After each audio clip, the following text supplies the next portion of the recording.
चोर की खांसी कभी लक्ष्य तक नहीं पहुंचने देगी, आफत में डाल देगी। संत की, जम के बोलिए जरा, दासी। संत दास बनाए चलेगा। का बहुत अच्छा क्रम है महाराज, वो केवल शिवरात्रि के दिन करने का होता है।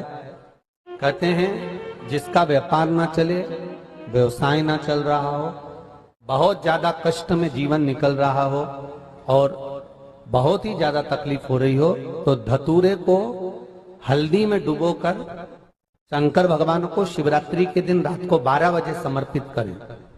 उस धतूरे को वापस उठा लाएं 5-10 मिनट के बाद, श्री शिवाय नमस्तुभ्यम बोलकर लाल कपड़े में उसको बांधकर व्यापार वाली जगह में कहीं पर भी उसको बांध दिया जाए। व्यापार पीछे नहीं हटता, व्यापार अग्रण्य भाव में बढ़ता चले जाता है। महाराज उस धतूरे को केवल परंतु शिवरात्रि के दिन रात को 12 बजे ही किया जाए, हल्दी में डुबोना पड़ता है।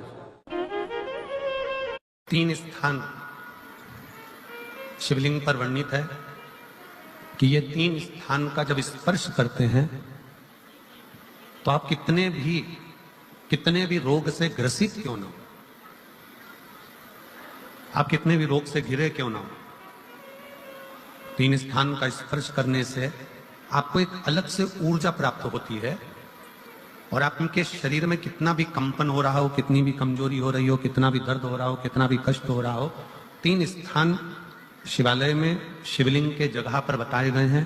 उन स्थानों का स्पर्श करने से शरीर में एक ऊर्जा आती है, शरीर में एक बल उत्पन्न होता है, एक ऊर्जा आती है, एक ऊर्जा आपके अंतर्गत आती चली जाएगी। 3 स्थान, पहला जो ये जलाधारी बनी हुई है, ये जो गोल जो भाग आता है, जलाधारी में जो भी गोल भाग है वो गोल भाग का हाथ से स्पर्श करना, अर्थात जो माता जी का हस्त कमल है पार्वती जी का, वो जो गोल जलाधारी है जिसपे शिवलिंग रखा हुआ है, वो गोल जला, ये जो चरण है जहां से पानी बहकर जाता है उस स्थान पर नहीं, जहां गोल भाग है उस गोल भाग पर अपने सीधे हाथ का स्पर्श करना और श्री शिवाय नमस्तुभ्यम का जाप या पंचाक्षर मंत्र या षडाक्षर मंत्र ओम नमः शिवाय का जाप करना, पहला।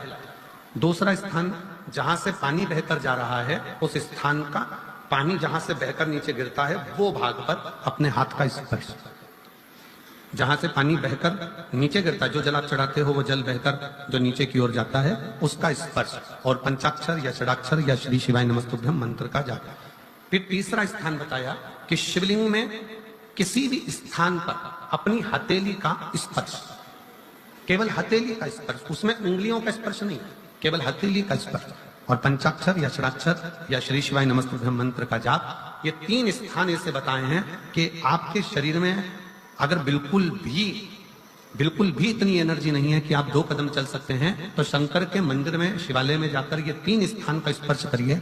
मंदिर से जब आप बाहर निकलेंगे तो खुद के बल पर निकलेंगे, कोई आपको उठाने के लिए जरूरत। लोग कहते हैं शनि चढ़ गया, 7.5 लग गई, ढैया लग गई, राहु लग गया, केतु लग गया, बृहस्पति लग गया, मंगल लग गया। शिव महापुराण की कथा कहती है कोई भी ग्रह लग जाए, घर में से 1 लोटा जल भरो, शिव जी पर जल चढ़ाना प्रारंभ करो, सारे ग्रह अनुकूल हो जाएंगे। तुम्हारा कोई भी ग्रह प्रतिकूल नहीं हो सकता, कोई ग्रह तुम्हें तकलीफ नहीं दे सकता, सब तुम्हारे अनुकूल हो। शंकर जी पर अष्टगन चढ़ता है, चंदन चढ़ता है, अबीर चढ़ता है, गुलाल चढ़ता है, पर शिव पर रोली कुंकू नहीं चढ़ता।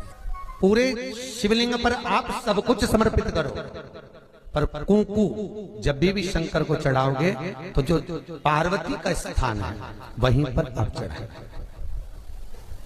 पार्वती स्थान, क्योंकि माता जगज्जननी जगदम्बा माता पार्वती ने शंकर से जो मांगा है आपके शरीर पर रक्तम बना दे, ठीक, क्योंकि कोई भी पत्नी अपने पति को कभी रक्त में सना हुआ नहीं देखा। केवल साथ रहना ही परिवार है। अब 4 भाई, 4 बहुएं, नंदे, बच्चे, सास ससुर सब रह रहे हैं और आपस में एक दूसरे से बात ही नहीं कर रहे तो परिवार कहलाएगा? अरे बोलते जाओ जरा, नहीं कहलाएगा। बस कहने का परिवार, हम सब पूरा परिवार एक साथ रहता, हमारा पूरा परिवार एक साथ है। जब पूरा परिवार एक साथ है तो एक के चेहरे पर अगर हंसी नहीं है, एक के चेहरे पर अगर मुस्कुराहट नहीं है, तो फिर जो परिवार में लोग रहते हैं उनको पूछना चाहिए ना कि इसको हुआ क्या है, तकलीफ क्या है, क्या हुआ। पर किसी को किसी से मतलब नहीं। रोटी खाई, अपने अपने कमरे में चले गए, सवेरे उठे, दुकान पे चले गए, नौकरी पे चले गए, सर्विस पे चले गए, शाम को आए, अपने बच्चों के साथ थोड़ी देर घूम फिर आए, फिर आ गए। पर परिवार का मतलब ये नहीं होता कि आप खुद अपनी अलमस्ती में रहो। परिवार का मतलब रहता है कि चार लोग अगर रह रहे हैं तो किसी के चेहरे पर रौनक खत्म नहीं होना चाहिए, उसके चेहरे पर प्रसन्नता बनी होना चाहिए। वो परिवार का मतलब